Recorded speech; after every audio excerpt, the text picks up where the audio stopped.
My golden child sister breached the loan contract she signed, so I used the acceleration clause to take her house. My older sister, Sarah, has always been the golden child. She could do no wrong in our parents' eyes, despite a lifetime of terrible financial decisions. I, the boring successful one, was often ignored or expected to bail her out. 2 years ago, Sarah and her husband decided they deserved a house. They had no savings, terrible credit, and massive student debt. But through emotional manipulation, they convinced our parents to loan them the entire $150,000 down payment. My parents, being kind but naive, agreed. I insisted that an actual legal contract be drawn up, complete with repayment schedules and standard acceleration clauses, just in case. They signed it. The contract stipulated a specific monthly payment structure starting 60 days after closing. They made the first 2 payments, late, and then stopped entirely. They claimed they were struggling, blaming the cost of moving, but my mother kept showing me pictures of Sarah's lavish new kitchen renovation, custom cabinets, marble countertops, the works. They were prioritizing aesthetics over their legal obligations to the people who handed them $150,000 interest-free. My parents fretted but wouldn't enforce the contract. They kept saying, "Oh, she'll pay eventually, she's just going through a phase." But 3 months became 6, and Sarah was refusing to even answer calls about the money, only calling when she needed help with garden advice.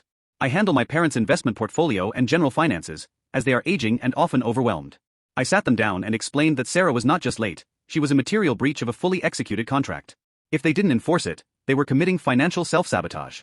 They finally agreed to let me handle it, with the caveat that they didn't want to talk to Sarah directly. Fine by me. The contract I insisted upon included a standard acceleration clause. Failure to make 3 consecutive payments renders the entire principal balance due immediately. She had missed 4. I didn't call her. I didn't send a warning email. I went straight to a real estate litigation lawyer.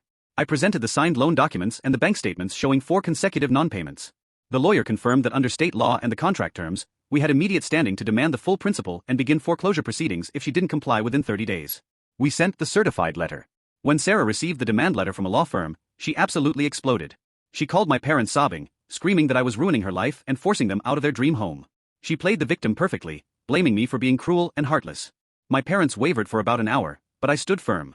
I reminded them that she signed the paper, and this was her consequence, not my cruelty. She had 30 days. She didn't have $150,000. We moved forward with the foreclosure. The process took 4 months, but the housing market was red hot. Sarah and her husband were forced to sell quickly to avoid a public sale and bankruptcy. They recouped almost none of their renovation costs and lost the small equity they had built. They had to move back in with his parents. My parents received the full principal back, plus legal fees. Sarah hasn't spoken to me since, which is fine. I sacrificed my relationship with my sibling to ensure my parents were not robbed blind. Sometimes justice is silent and legal.